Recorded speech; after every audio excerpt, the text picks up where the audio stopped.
তদন্ত, জোড়া বিভাগীয় তদন্তের নির্দেশ স্বাস্থ্য দপ্তরে। ঠিক কি নির্দেশ দেওয়া হয়েছে? এবং তৃণমূল সরকারের আমলে আমরা দেখেছি সব বিভাগীয় তদন্ত স্থগিত হয়ে যায়। অভিজিৎ চন্দ্র রয়েছে আমার সঙ্গে। অভিজিৎ, তমশ্রী, এই অভিজ্ঞে আরজিকর মেডিকেল কলেজের যে নারকীয় ঘটনা ঘটেছিল, সেই চিকিৎসক তরুণীর মৃত্যুর ঘটনায় এই অভিজ্ঞের নাম ওতপ্রোতভাবে জড়িয়েছিল এবং যে ক্রাইম সিন অর্থাৎ যেখানে এই ঘটনা ঘটেছিল সেখানে এই অভিজ্ঞে তিনি কি করে সেখানে উপস্থিত ছিলেন এটা নিয়ে তখন অত্যন্ত সরগরম হয়েছিল। তার বিরুদ্ধে একাধিক অভিযোগ উঠেছিল, যে সাক্ষ্য প্রমাণ লোপাটের মতো অভিযোগ উঠেছিল এই অভিজ্ঞের বিরুদ্ধে। এবং একই সঙ্গে বর্ধমান মেডিকেল কলেজে যখন তিনি আরএমও ছিলেন, রেসিডেন্ট মেডিকেল অফিসার, তখন তার বিরুদ্ধে সেখানে থ্রেট কালচারের পার্টিসিপেট করে বা সহযোগিতা করার অভিযোগ উঠেছিল। একের পর এক অভিযোগে বিদ্ধ হয়েছিল এই অভিজ্ঞ, তাকে সাসপেন্ড পর্যন্ত করা হয়েছিল। তার বিরুদ্ধে তৎকালীন সময়ে বিভাগীয় তদন্ত শুরু হয়েছিল, কিন্তু সেই বিভাগীয় তদন্ত কয়েক মাসের মধ্যেই বন্ধ হয়ে যায় এবং অবশেষে রাজ্য স্বাস্থ্য দপ্তর যেই আরজিকরের ফাইল ওপেন হলো বা আরজিকরের ফাইল খোলা মাত্রই এই অভিজ্ঞের বিরুদ্ধে দুটো বিভাগীয় তদন্ত।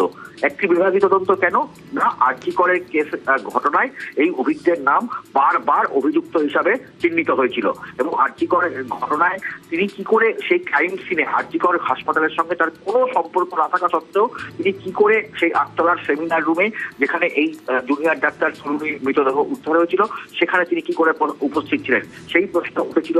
এবং একই সঙ্গে থ্রেট কালচারে তিনি অভিযুক্ত ছিলেন। এটা নিয়ে একটা বিভাগীয় তদন্ত করা হচ্ছে।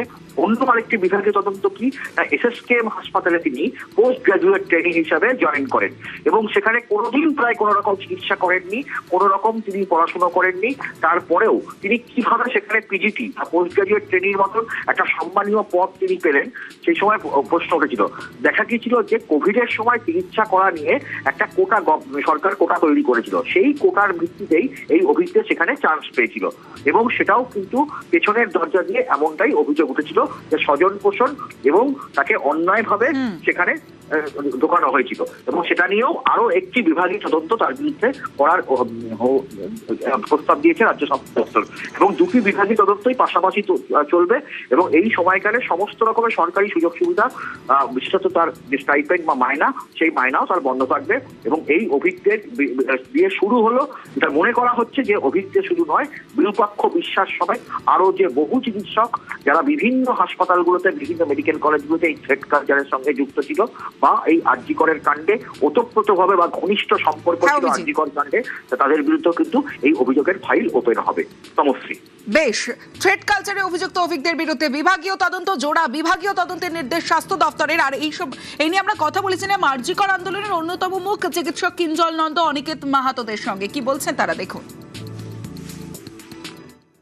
থ্রেট কালচারের মাথা বলতে যেটা বোঝায়, জনক বলতে যেটা বোঝায়, এনারা তাই ছিলেন। আমি আশা করব যে এদেরকে অতি দ্রুততার সাথে গ্রেপ্তার করা হবে এবং তাদেরকে বিরুদ্ধে যে অভিযোগগুলো এসেছিল, অভিযোগের জায়গায় আমরা জমা দিয়েছিলাম তথ্য প্রমাণ সহ, তারা স্বাভাবিকভাবে এদের কঠোর থেকে কঠোর শাস্তি হওয়া উচিত। প্লাস আপনারা দেখবেন নর্থ বেঙ্গল মেডিকেল কলেজ থেকে থ্রেট কালচারের নামে অভিযুক্ত হয়ে প্রচুর ছাত্রছাত্রীদের শাস্তি দেওয়ার কথা প্রশ্ন উঠেছিল। কল্যাণী মেডিকেল কলেজের ক্ষেত্রে প্রশ্ন উঠেছিল, বর্ধমান মেডিকেল কলেজের ক্ষেত্রে প্রশ্ন উঠেছিল। যদি এই নতুন সরকার জিরো টলারেন্সের এই ধারা অব্যাহত রাখে তাহলে স্বাভাবিকভাবেই তাকে স্বাগত।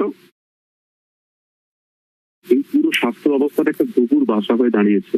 পার্টিকুলার একটা লবি তার পেছনে কাজ করছে এবং যা নয় তাই করেছে। এবং আমরা দেখেছি যে 9 আগস্ট ঘটনা ঘটে যাওয়ার পর সেখানে কারা কারা গেছে এবং তাদেরকে ডিএনএ ফিঙ্গারপ্রিন্ট হিসেবে চিহ্নিত করা। থ্রেট কালচারের কথা বলা হয়, সেই কালচারের ধারক ও বাহক হচ্ছেন এনারা। শুধু ইনি নন, আরো অনেকেই আছে এবং তারা কিভাবে এই কলেজগুলোতে চান্স পেয়েছে, তারা কি করে এই ধরনের কোর্সে ঢুকেছে, এই সবকিছু আমার মনে হয় আরো বিশদে তদন্ত করা উচিত এবং সেগুলো সামনে আনা উচিত।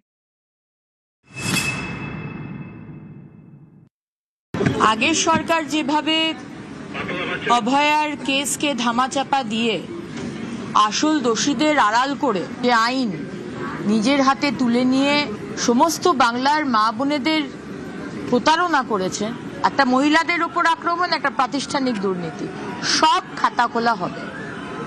অপেক্ষা করুন।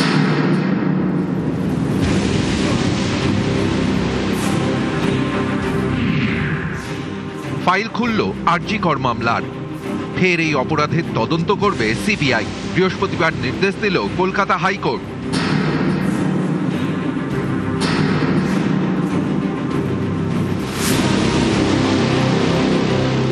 শুরু থেকেই এই আরজিকর মামলাকে কেন্দ্র করে ঘুরপাক খেয়েছে রহস্যের মেঘ। তদন্ত হচ্ছে, কিন্তু সত্যিটা যেন দূরেই থেকে যাচ্ছে। এক তরুণী চিকিৎসকের নৃশংস মৃত্যু। প্রথমে তদন্ত করল রাজ্য পুলিশ, তারপর সিবিআই, কিন্তু সেই তদন্তের ফল কাউকেই সন্তুষ্ট করতে পারল না।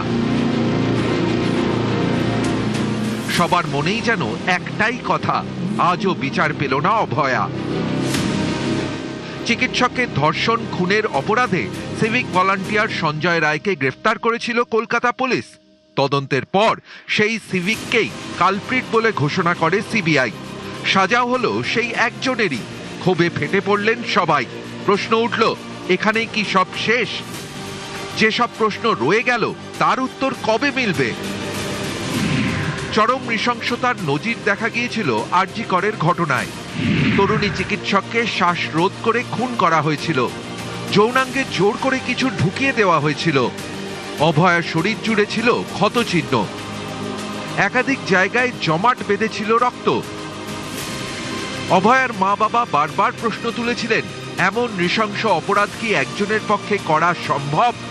তাও সে নাকি ছিল মত্ত অবস্থায়। এখানেই শেষ নয়, একাধিক চাঞ্চল্যকর তথ্য উঠে আসে আরজিকর কাণ্ডে। অভিযোগ, আরজিকরের মর্গে মৃতদেহের হিসেব মিলত না। দেহাংশ অনেক সময় গায়েব হয়ে যেত। মর্গে নাকি মদের আসর বসতো। জাল ওষুধের কারবারও হতো এই সরকারি হাসপাতালে। আরজিকরকে কেন্দ্র করে ওঠা অভিযোগের সঙ্গে জড়িয়ে যায় তৃণমূলের প্রভাবশালী উত্তরবঙ্গ লবির নাম। নিহত তরুণীর পরিচিতদের দাবি, হাসপাতালে চলা একাধিক বেনিয়ম নিয়ে সরব হয়েছিলেন অভয়া। সেই কারণেই কি তাকে সরিয়ে দেওয়া হলো? অপরাধের মৌচাকে ঢিল মেরেছিলেন বলেই কি এমন নৃশংসভাবে শেষ করে দেওয়া হয়েছিল অভয়াকে? সেই কারণেই কি অপরাধের পর দীর্ঘক্ষণ অরক্ষিত অবস্থায় পড়েছিল ঘটনাস্থল? সেই কারণেই কি রাত দখলের সময় আরজিকরের জরুরি বিভাগে হামলা? বৃহত্তর এমন ষড়যন্ত্রের অভিযোগ যখন প্রতিদিন জোরালো হচ্ছে, তখন রাজ্যের পুলিশ এবং সিবিআই এর তদন্তকারীরা শুধুমাত্র সঞ্জয় রায়কেই কাঠগড়ায় তুলতে পেরেছিলেন, যা অবাক করেছে অনেককেই। অনেক বছর আগে দিল্লিতে এক প্রভাবশালীর গুলিতে প্রাণ গিয়েছিল মডেল জেসিকা লালের। প্রথম বিচারে মুক্তি দেওয়া হয়েছিল হত্যাকারী মনু শর্মাকে। ক্ষোভে ফেটে পড়েছিল গোটা দেশ। প্রশ্ন উঠেছিল, মনু যদি বেকসুর হয় তাহলে কে মারল জেসিকাকে?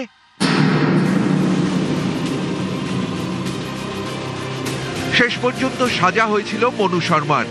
একইভাবে আরজিকর কাণ্ডেও প্রশ্ন, কে মারল অভয়াকে? সিবিআই তদন্তকারী অফিসার সীমা পাহুজার ভূমিকা নিয়েও প্রশ্ন তুলেছেন অভয়ার মা বাবা। অবশেষে যাবতীয় প্রশ্নের উত্তর খুঁজতেই ফের তদন্তে নামছে সিবিআই। সুপ্রিম কোর্ট এবং হাইকোর্ট এই দুই আদালতের হাতেই ক্ষমতা আছে সিবিআইকে কোনো মামলার পুনর্তদন্তের নির্দেশ দেওয়ার। আরজিকরের ক্ষেত্রে সেই পথেই হাঁটল হাইকোর্ট। আগের সরকার যেভাবে অভয়ার কেসকে ধামাচাপা দিয়ে আসল দোষীদের আড়াল করে যে আইন নিজের হাতে তুলে নিয়ে সমস্ত বাংলার মা বোনেদের প্রতারণা করেছে, একটা মহিলাদের উপর আক্রমণ, একটা প্রাতিষ্ঠানিক দুর্নীতি, সব খাতা খোলা হবে। অপেক্ষা করুন। নিউজ 18 বাংলা।